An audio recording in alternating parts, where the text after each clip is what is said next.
Welcome to Hope Today. Thank you for joining us for this special broadcast highlighting some amazing stories of real people from right here in our community. Winston Churchill was once asked, what is his country's greatest weapon against Hitler? And without a moment's hesitation, he said, it's what our greatest weapon has always been, hope. Well, today you're going to experience hope. You're going to hear from some of our special guests, ordinary people just like you and me. And yet when they encountered some major obstacles in life, what happened next in their stories is remarkable. I mean, imagine coming out of some of the most difficult, dark moments of life, yet emerging with more hope than ever. Hope is the expectation that something good will happen. So I encourage you, stay tuned, and let's enjoy these dramatic turnaround stories and discover how you can experience hope. I was raised in a single-family household. I had 4 brothers and 2 sisters. I'd met my dad only once, and that was in Jackson Prison. At that time, I was 5 years old. I remember my mom saying, "Mark, this is your dad." I was thinking to myself, what's a dad? My mom died when I was 8 years old. I remember walking into the funeral home and seeing her and realizing that, you know what? She's not coming back. So I took off running and I ran out right into the middle of the street into oncoming traffic. I was hurt and I was upset. I needed God's help. Growing up, I made a lot of bad decisions, just like everyone does. I got involved with the wrong people, got involved in drugs, violence, gangs, dealt with weapons. It became my life.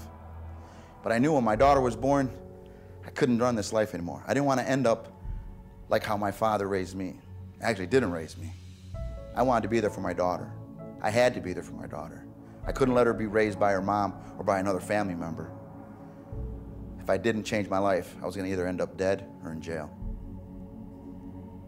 I thought back to when I remember my mom praying for us kids when we were young. I knew that I had to do something. I knew that if I didn't do something, I was going to end up in a bad place. I began to talk to God. And I knew, God, you had to help me. At that time, a man named Milton, who was probably the most godly man I ever met, kind of talked to me, took me under his wing, and he told me that, you know what, God's proud of you, and he can meet you right where you are. I was blown away. Until Milton came into my life, I didn't realize that God really listened to me. He really did listen, and that he really did care. Even though I was orphaned at a young age, God always had a plan for me. He wanted me to succeed. Now, I really want to give others the same hope that God has given me.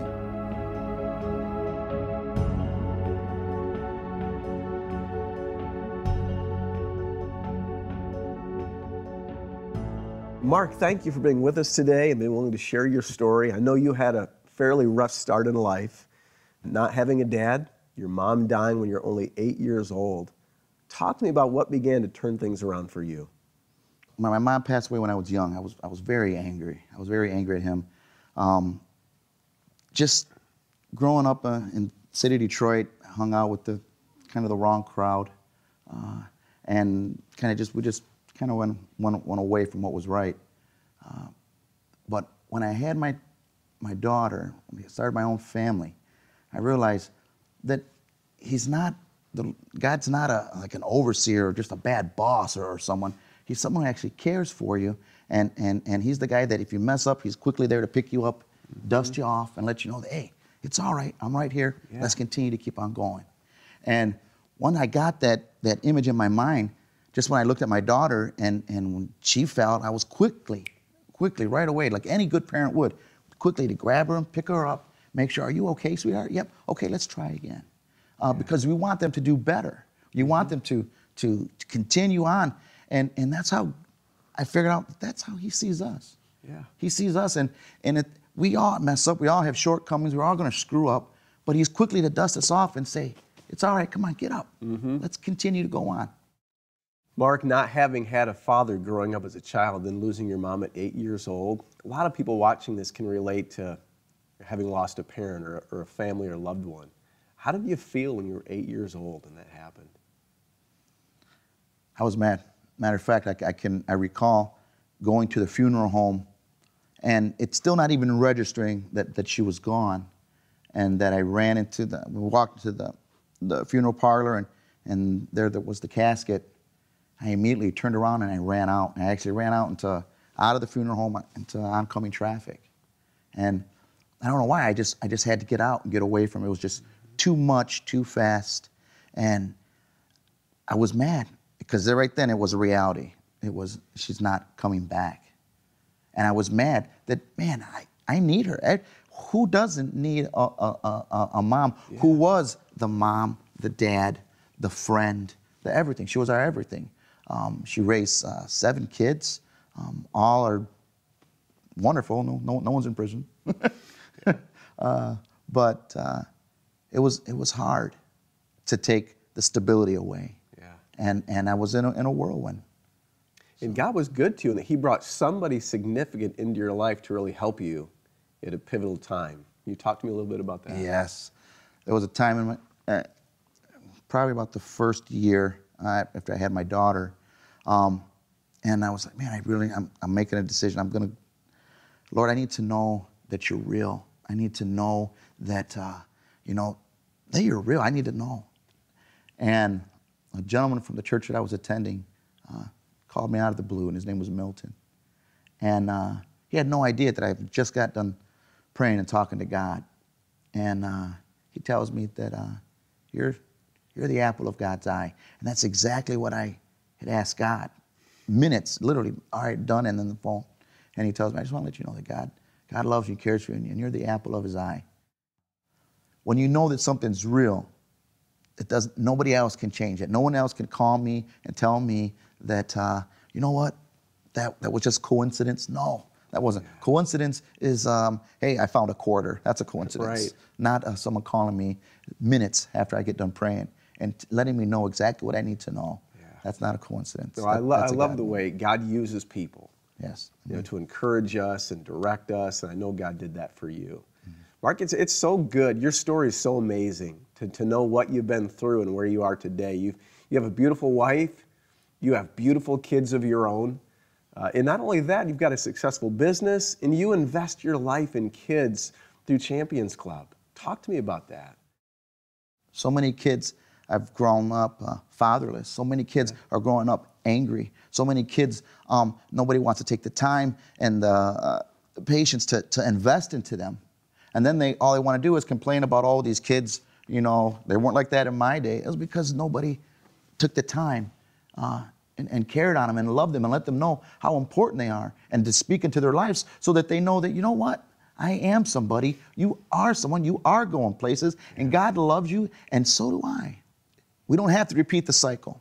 The fatherless don't have to continue to be fatherless. Yeah. Okay? They don't have to be, because by making that decision to have God in your life and to make Him be the perfect example. There's so many guys that have dads that, oh, you know what? All I did was work all the time. I never got to see him. There's some dads that are in the home that are not in their lives. Yeah. And that's what we do. And Champions Club is a great opportunity here in our own very city to reach out to the kids and let them know that, you know what? You're important. We care about you. We love you. God cares for you. And we see something in you. Hey, how is your own pain, your own hurt from not having a dad and then losing your mom, how has that helped you help kids today? Well, I know the importance of having one now. See, when you don't have one, you just assume it's normal, that nobody has one. It's just how it is. Mm-hmm.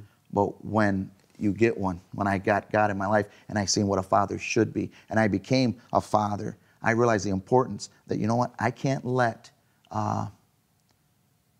my children, any of our children here in the city, go without someone knowing that there's a man that loves you, that truly cares for you, and that wants the best for you, and there is a father figure, and it can introduce them. You know what? Let me introduce you to the best of the best, and that's God, that's Jesus. He's right there for us. Yeah. Talk to me a little bit about, there was a young man that you met at Champions Club, a young boy. He seemed like he was around 8 years old. You told me about him, and you were trying to help him take care of his coat.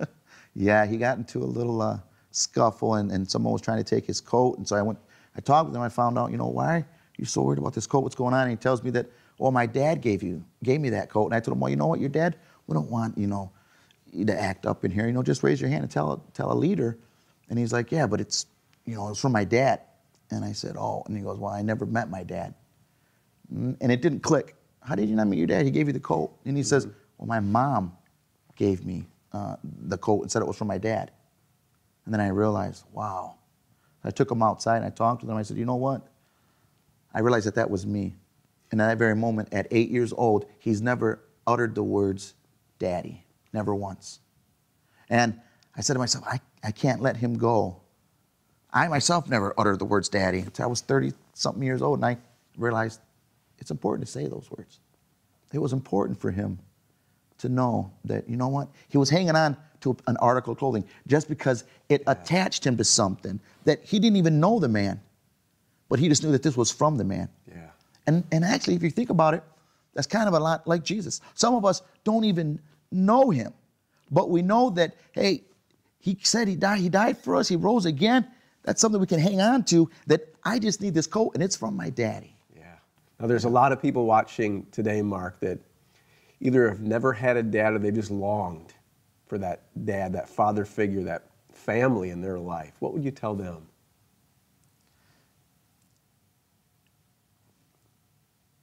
What you're looking for is not far. You can find it just a quick, easy turn. And it's saying, Lord, I need you. I need you to live in me, to take care of me, to show me how to be a dad. He's the best dad.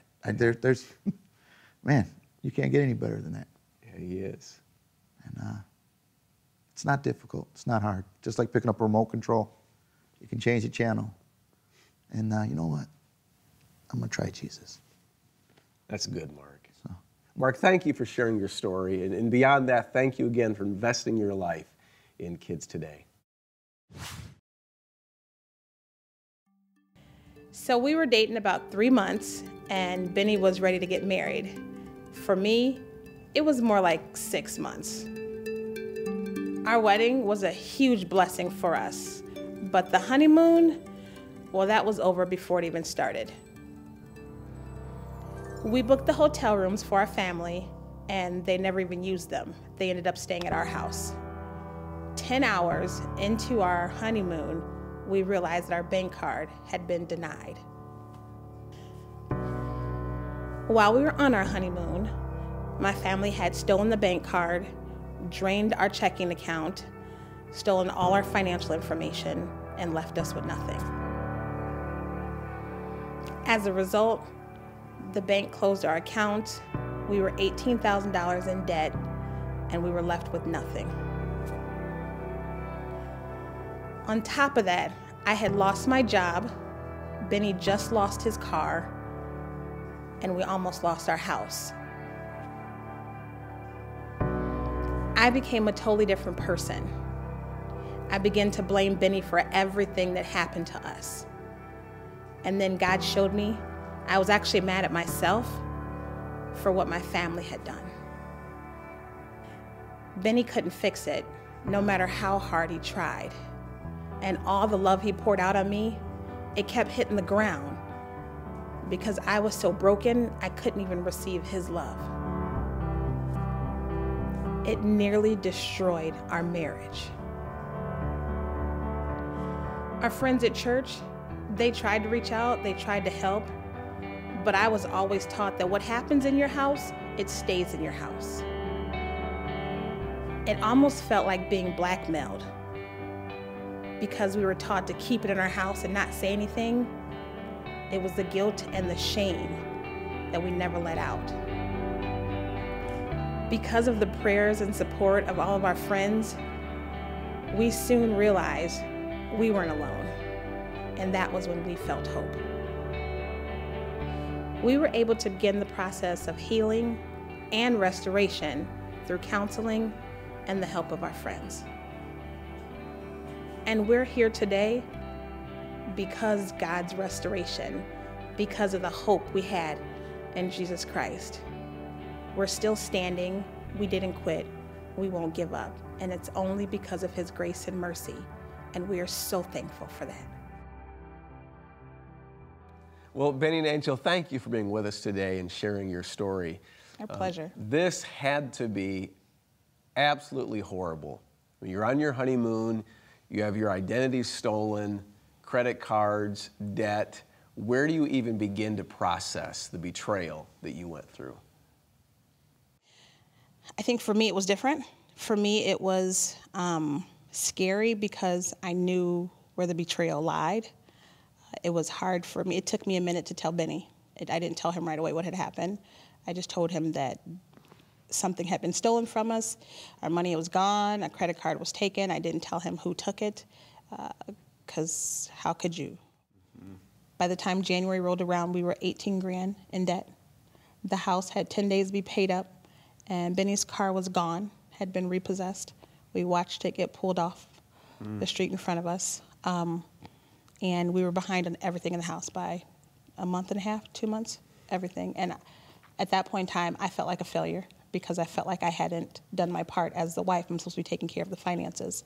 And he was good. He just kept saying, do the best you can, do the best you can. And I was more angry at him because he wasn't finding a way for me to do the best I can. And then just from there, that's when the pain and the anger kept growing and growing and growing. Well, how did this affect your relationship? Because here you are, married, you love each other.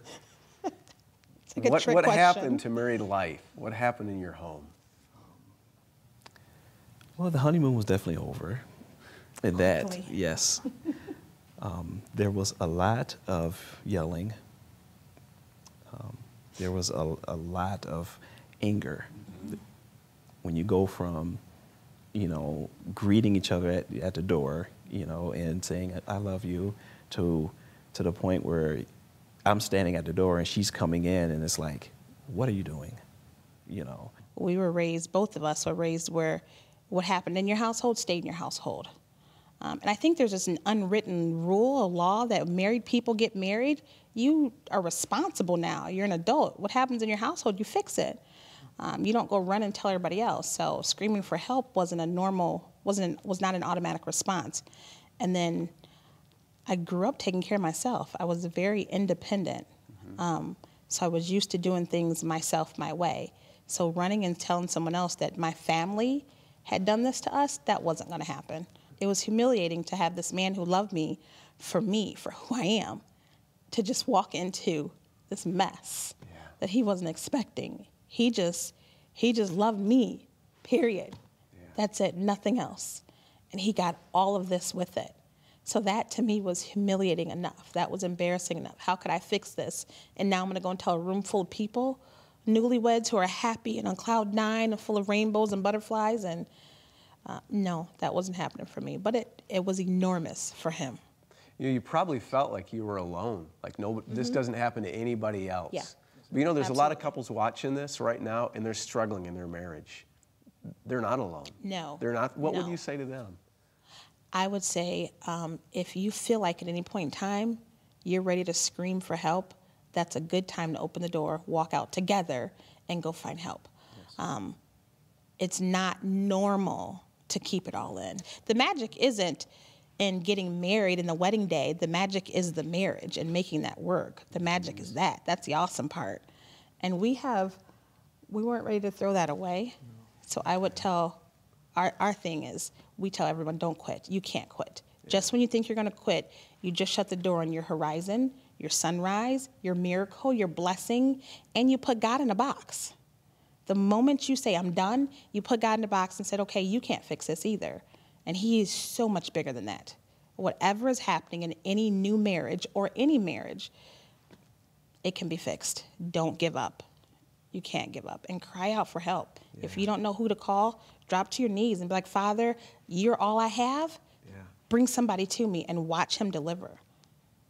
Everybody goes through something in life. It might not be the same as your story, but everybody goes through something. How specifically did your relationship with Jesus, the love of the Father, as you put it, Angel, help you, Angel, and you too, Benny? It helped me get closer to him in this situation, because always wanting to fix everything. I'm the type of person, I want to come up with a solution.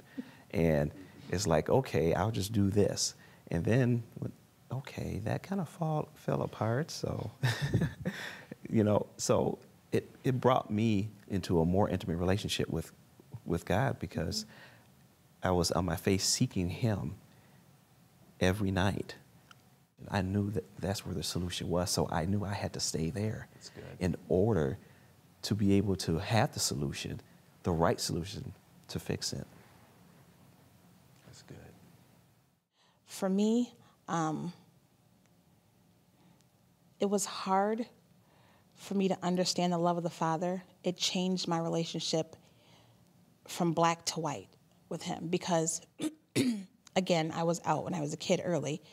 I didn't know who Angel was. I didn't know what that love looked like. I didn't know that God was a soft place to land. I didn't get that. I didn't understand that. I didn't know it was okay to cry out to Him without Him coming back with, well, you did this, so how stupid were you? I didn't know that. I mean, you sit in church, I don't care how long you sit in church, until you understand the Father's love, until you get this relationship here right, none of these other relationships are going to be right. And I had to get that right. Yeah. And you've experienced that. Yeah. God's incredible, extravagant love firsthand. You Real. both have. And you've been rescued. Yes. Your marriage Yes. is rescued. Your lives are rescued. Yes. Well, Yes. again, there's couples watching this show tonight, and they're thinking, we need to be rescued. Is there hope for our marriage? Yes. Is there hope for the betrayal that I've felt? What would you tell them? I would tell them, yeah, there's hope. I found my hope on my knees. I found my hope looking up. I found my hope at the end of my rope. I found my hope when I opened the door one day and saw my husband on his face crying out to God. I would tell them, you can't quit. You can't give up. There's going to be problems. Our problem may be totally different than something they're going through. There may be someone who's being beat up on, and you don't know how to get out of that, or someone who just lost a child. We know that. We can't have kids. I mean, so the Lord showed us there's hope. He showed us there's hope when He gave us a brand new house, 4 bedrooms, 1.5 bath, and said, now fill it up with children. And I was like, okay, we can do this. But how many kids are out there screaming for a mom, screaming for a dad? We can't quit, because the moment we quit, there's somebody's life that's waiting to be touched by us, that only we can touch, that only I can touch. That woman that's out there now who has no idea how she's going to get up the next day, she's got to get up, because there's a person she's going to run into that she has no idea. Her smile is going to change their life. Someone is waiting on you to just affect them, and you don't even know it. You can't quit. You can never quit. That's good. That's good, Angel. And Benny, what would you tell the husband out there that realizes he's the head of the house and he feels the weight of that responsibility, but he's just not sure what to do? I would say pray, because prayer is where the answer is. That your relationship with Christ is where it's at. Because once you have that intimacy with Christ and you seek Him for the solution instead of trying to handle solution on your own, the solution that He gives you is always the right solution. Yeah. Prayer worked for you. Yes. Right? Thank Yes, God. it is. Yeah. Well, thank you both for taking time to share your story, and I Thank you. celebrate with you all that you've been through, and then again to see the joy, the love on your face. You radiate joy. I love you both. Thank you so much. Thank you. Thank you. Thank you for joining us for Hope Today. And a special heartfelt thank you to our guests. They really are amazing people and dear friends. As you've heard these stories that have been filled with hope, I pray that you've been encouraged, that your heart and your life would like to also experience hope. And I want you to know that there is hope in Jesus for you. In God, there's always hope. I mean, God cares about you, and I care about you too. In fact, I would encourage you, call us if you'd like to pray with someone about a turnaround in your own life. And I invite you to join us at Mount Hope Church this Sunday and experience hope. We had it made. God created paradise, a special place for us, surrounded by beauty, full of love. But then we messed it up. I messed up. I believed I didn't need God. I thought I knew better. I ran away. We all ran away. with our pride, fear, lies, and shame, with our justification, pain, and hurt. We held to our bitterness, our hatred. We believed that horrible lie, it's too late. What I've done is unforgivable. Father God couldn't love someone like me. I'm all alone. But it's not true. We're not alone. God wants me. He wants you. God changed the story. Born of a virgin, He sent His Son Jesus to take my place, our place. For our mistakes and failures, all the ugliness, He was tortured, humiliated, beaten, and crucified. He was killed for crimes He didn't commit. He bled, and He didn't have to. He chose love beyond anything we could possibly imagine. He came back for me. He came back for you. He defeated death. 3 days, 3 nights. Then Jesus was raised up from the grave, from death to life. He made it possible for us to be reunited with our Father. It all comes down to a choice to be with Him forever, the choice to be blessed. He loved us first. Now, I choose the Father. Father, I choose you. I choose you. I choose you. Mount Hope Church is dedicated to strengthening families and sharing God's message of hope, and is filled with an atmosphere of authentic love and genuine grace. Visit us on a Sunday. I would love to meet you. Experience refreshing worship and creative ministry.